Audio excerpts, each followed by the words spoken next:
rejection. What kind of transplants are you familiar with or have you heard? Like kidney, Liver, yeah, liver transplant, heart transplant, and bone marrow, hematopoietic stem cell transplantation, yes, and when you have when a patient takes the transplant or transplanted organ or tissue, the immune system recognizes the tissue or organ as foreign, and sure there will be immune response against that tissue or organ. Yes, and we are going to talk about different mechanisms of immune system for rejecting the transplant.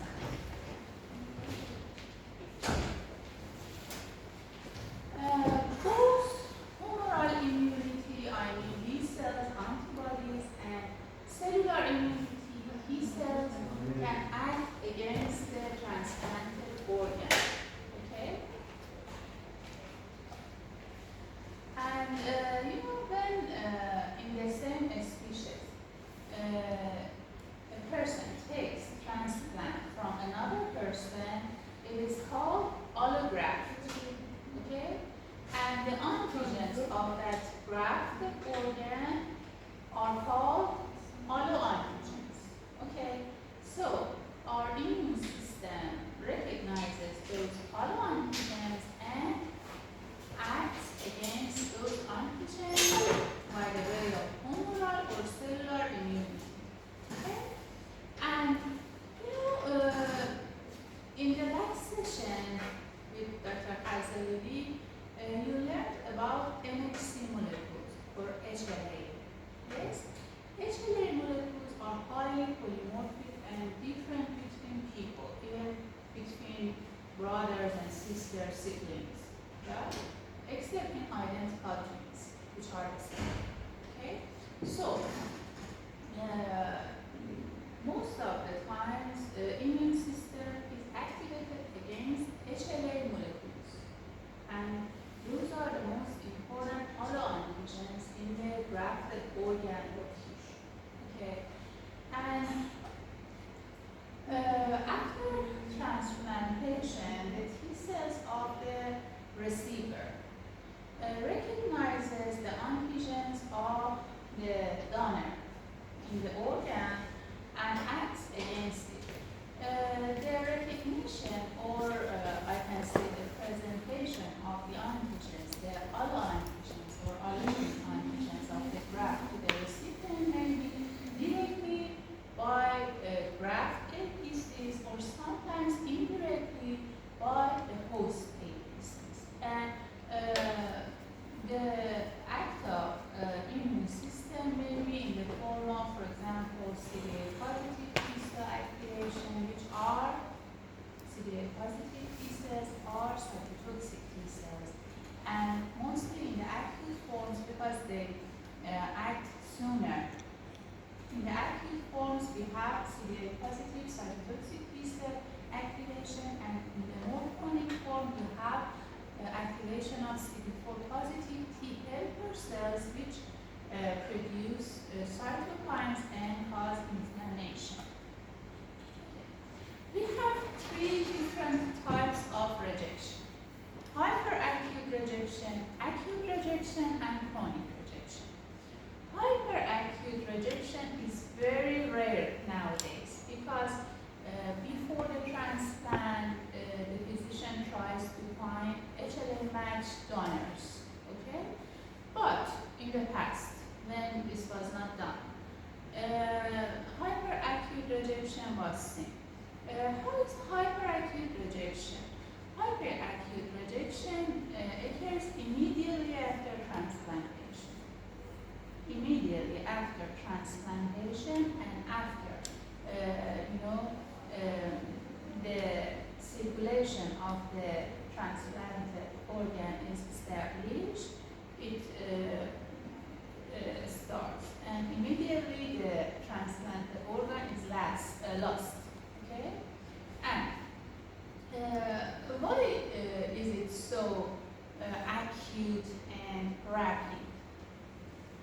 because it is due to piriform antibodies. You know, the patient has antibodies against that organ in his or her blood. They are ready. For example, what kinds of antibodies? For example, I have blood group A. Okay, I have antibodies against B blood group in my blood.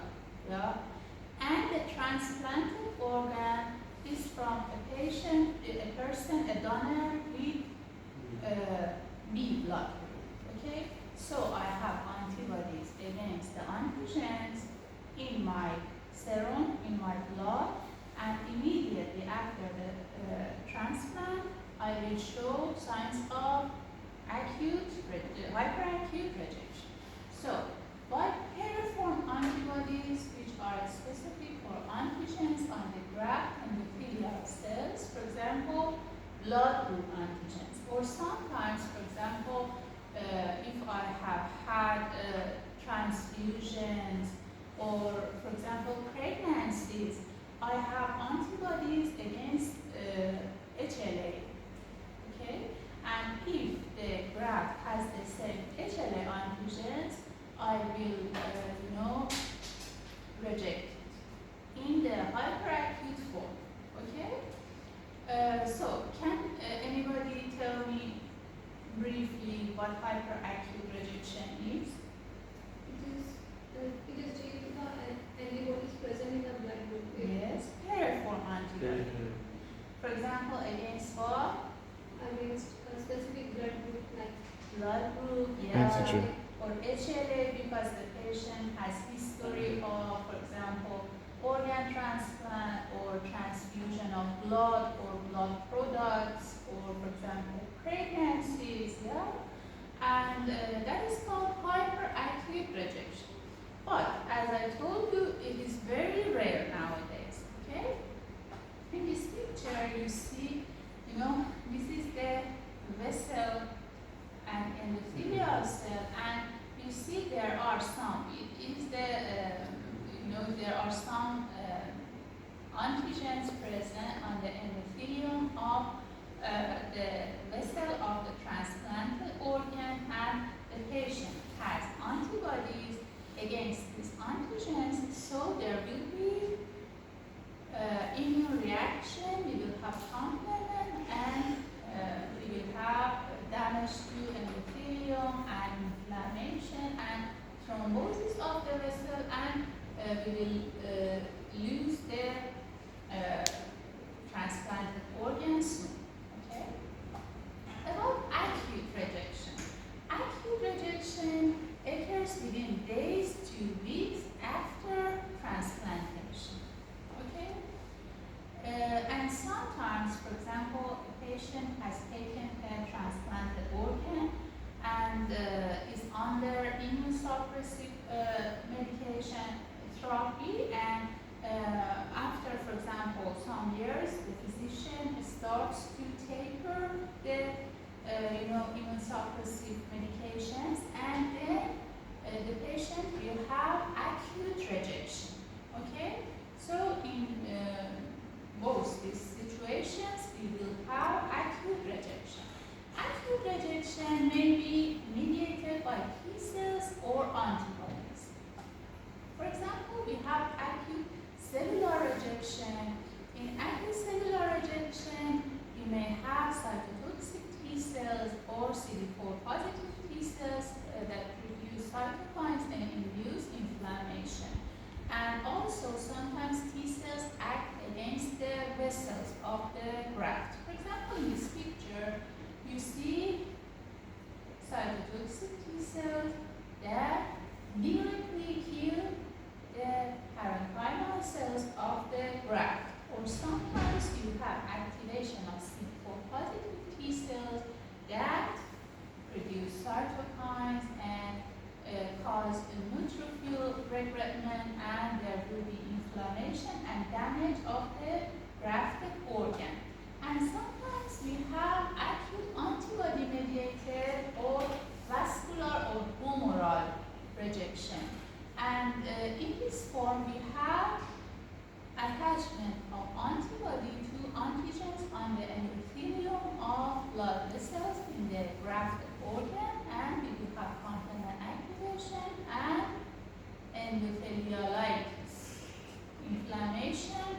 that occurs in endothelium. Okay?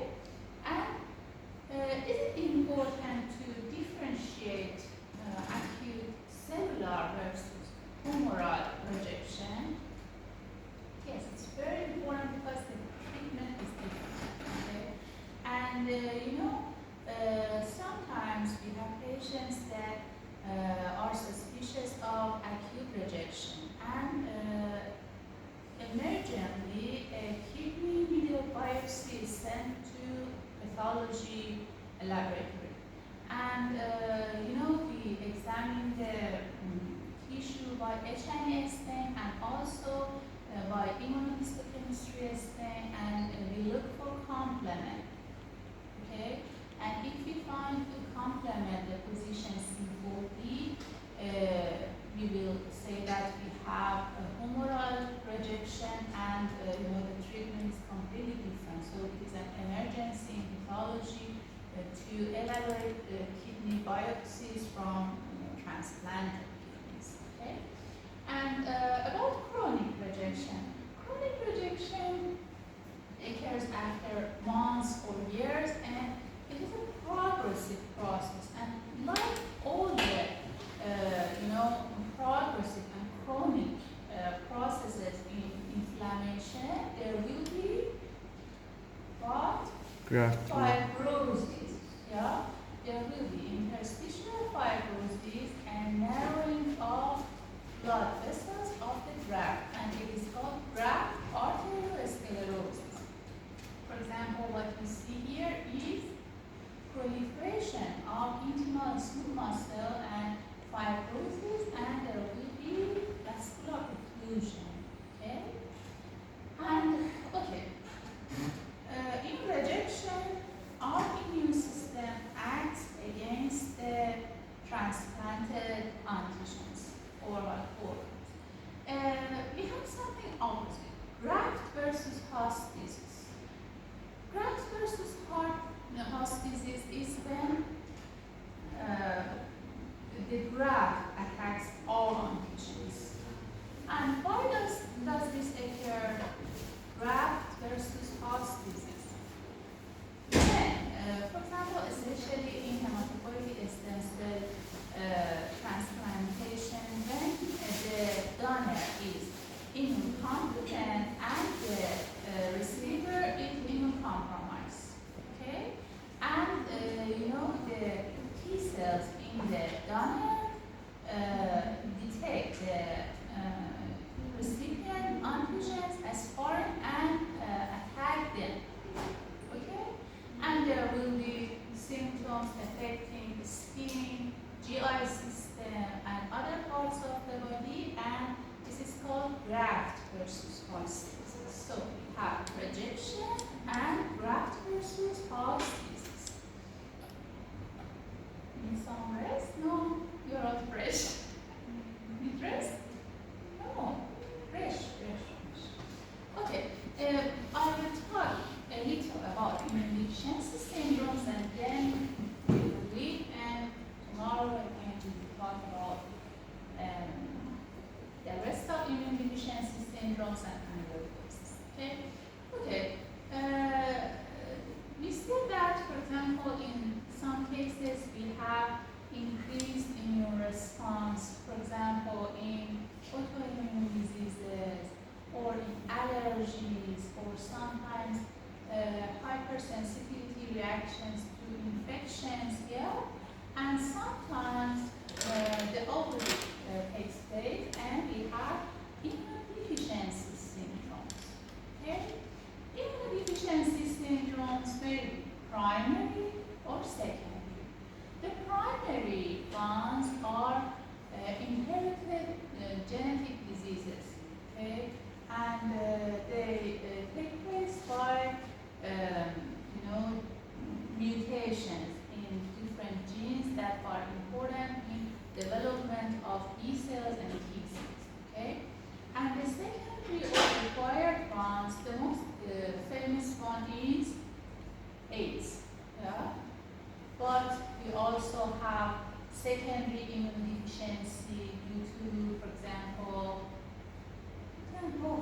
patients who are, for example, under chemotherapy or radiotherapy. Radiation.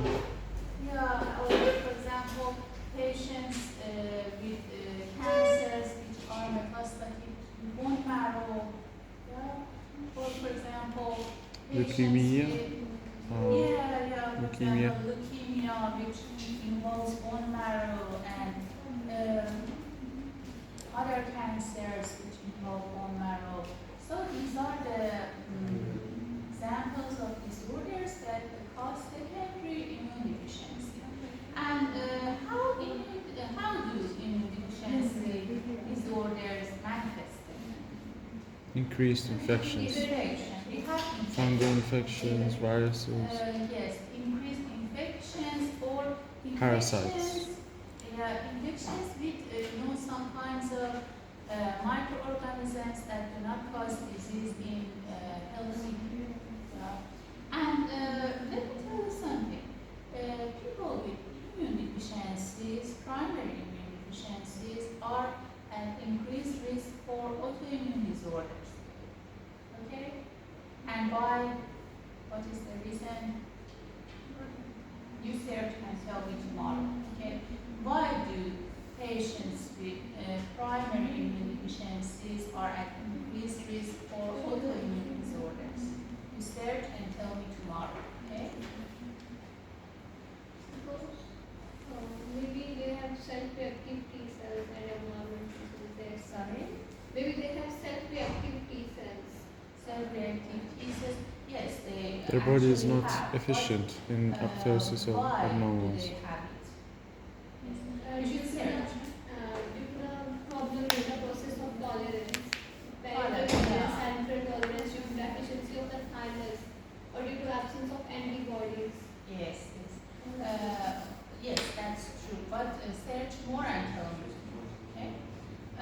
And we have innate and adaptive kinds of immune systems, and primary immune deficiencies may be seen in both innate immunity, adaptive immunity, B cell, T cell, both of them, and most of the times they are detected in infancy between 6 months to 2 years of age.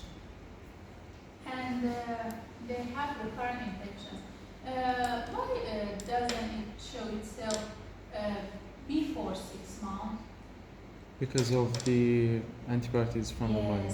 From the mother. Because until 6 months of age, still the infant has antibodies from the mother. Yeah? IgG antibodies from mother.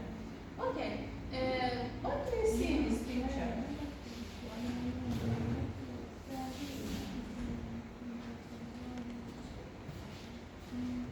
We have studied it in immunology. Yes, exactly.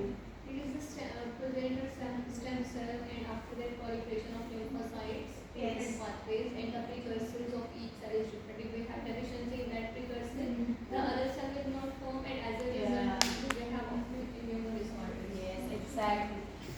This is the picture of the development of B and T cells. About T cells, it occurs in thymus, and about B cells in bone marrow. About T cells, we have pro T cell, immature T cell, and then mature T cell, CD4, CD8, and in every step of development, we may have a deficiency and a disorder. For example, if we have adenosine deficiency, we won't have pro T cell, X-linked SCID, immature T cell, Dye-George, MHC class deficiency, and here again, if we have, for example, X-linked Bruton agammaglobulinemia, we won't have, B cells that produce surface immunoglobulins, and again in CVID we won't have, mature B cells and things like that. So this is the development of B and T cells, and it is an important picture. Okay. Are we gonna take these disorders again? These disorders, PTK. Yes, we will talk about it. For example, in severe combined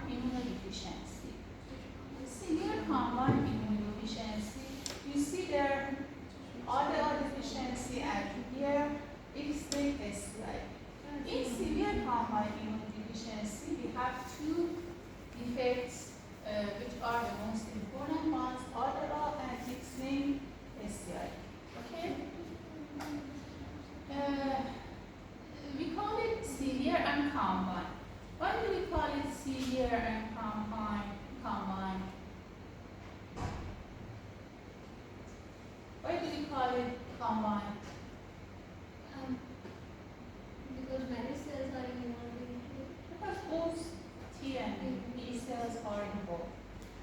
Because T cells are very important in the development of T cell, and their activation in antibody class switching, affinity maturation. Yeah? So we have in here development of two T lymphocytes and or B lymphocytes, and the defect will be in humoral and cell-mediated immunity. And how is it why do we call it severe? Because it has severe symptoms, and without hematopoietic stem cell transplantation, after a few months, the patient will die. And how is it presented? The infant will have oral candidiasis, or, for example, diaper rash due to candidiasis, or failure to thrive, and the infant will have recurrent severe infections, for example, by candida, pneumocystis, pseudomonas, CMV, varicella, and bacteria. So it is very severe. It shows itself soon, and the infant will have severe infections. Okay, and we have two common types of X-linked. Listen. What are you talking about? You're bored, yeah? I have, it's not my fault. The topic is very boring. Just try to listen, and it will finish. X-linked SCID, half of the cases of SCID are X-linked. And how is X-linked, inheritance? Can you tell me? For example, if the father is sick, The daughters will be carried. the daughters, okay, and how about the sons? They are not affected because And how about the mother? If the mother is carrier, they will be not affected. If both of them will be carrier, then they will be affected equally. yes, but the sons Yes. may be. Affected because Yeah. they both their responsibility. Yes, exactly. And in X-linked SCID, we have, a mutation in receptor for interleukins, especially interleukin 7, which is important for, stimulating the survival and expansion of immature both B and T precursors in lymphoid organs. So this is the defect, and in autosomal recessive, we have deficiency of adenosine deaminase, and adenosine deaminase is important in what? Metabolism of purine. So we will have accumulation of purine, and that is lymphotoxic. Okay, and that's what happens in these two forms of SCID. And in both of them, we have underdeveloped thymus, and also other lymphoid tissues, lymph nodes, and other lymphoid tissues will be hyperplastic. And the next disease is X-linked or gamma globulin. You see it here. And in X-linked or gamma globulin or proton, what do we have? It's apparent from its name. We have lack of all gamma globulin. We have lack of antibodies, yes? And that is because we have failure of pre-B cells to differentiate into mature B cells, and we will have no antibodies in our blood. And we have a reduction in the number of B cells in blood and lymphoid organs, and no germinal center, no plasma cell, and we don't have the disease until 6 months of age, because in the first 6 months we have antibody from mother, and we have recurrent infections, and because antibodies, specifically IgG, is very important in opsonization, we have infections with some organisms that are normally opsonized by antibodies.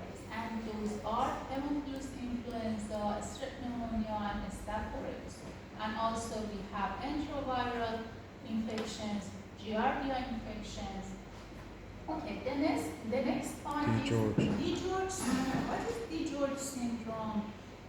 It's something wrong with the chromosome 11 or 22, I think. 22, yeah, exactly. And we have, Thymus is absolutely yes, exactly, thymus hyperplasia, and we have Some kind of cardiac defects and other facial defects. yes, exactly. Here you see Like this. Because it's the defect in, I think, third and fourth pharyngeal pouches. yes, they have clefts and something wrong with their calcium. I think Yes, it exactly. decreases. Because there is something wrong with parathyroid glands. They have hypocalcemia, cleft lip, cleft palate, heart problems. Yeah. They try. I think there's some Polytetralogy. Yes. Yeah, exactly. And this is because deletion in chromosome 22. Yeah, as you said. And there will be, no T cells, no yeah, thymus.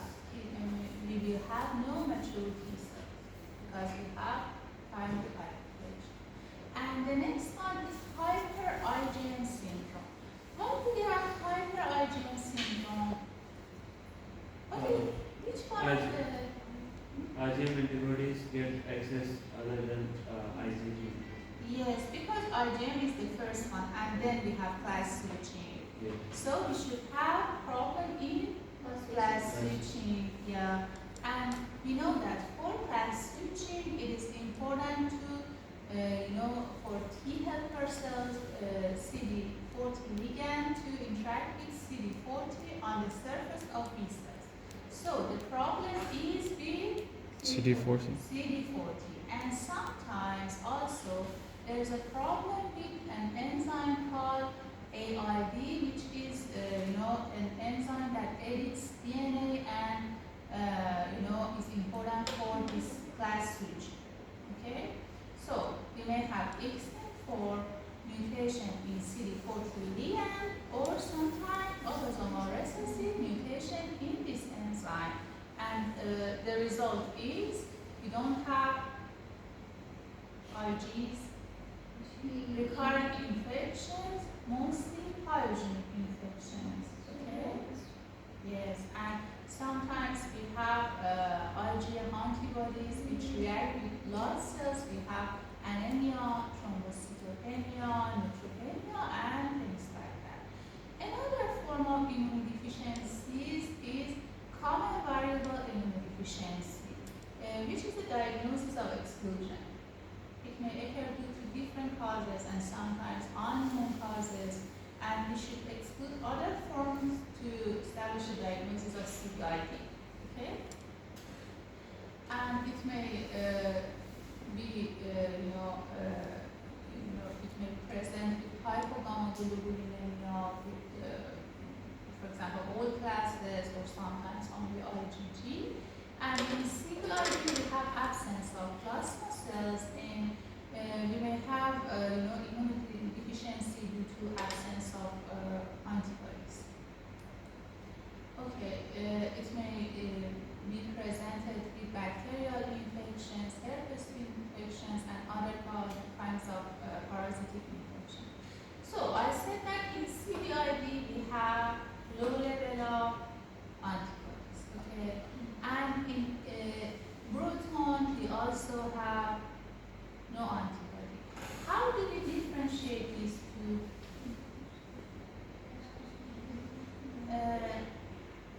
One of the most important things is that it is not extinct, and it affects both sexes equally. Extinct is more common in boys. Yeah? And the other things that in CVID, the onset of symptoms is later. For example, in childhood or adolescent, but in XLA it is sooner. And the last one is isolated IgA deficiency. Isolated IgA deficiency is the most common primary immunodeficiency disease. Okay, 1 in 700 whites are affected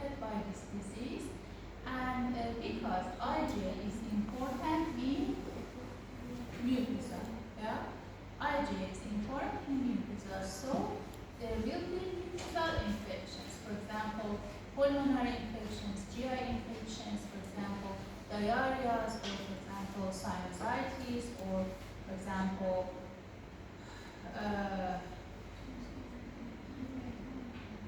things like that. And the pathogenesis is because no terminal differentiation of B cells that secrete IgA is problematic. Okay, so we will have only no IgA. Okay. And that's it. We will have the next part and eggs and amyloidosis tomorrow. Hasta Thank you very much.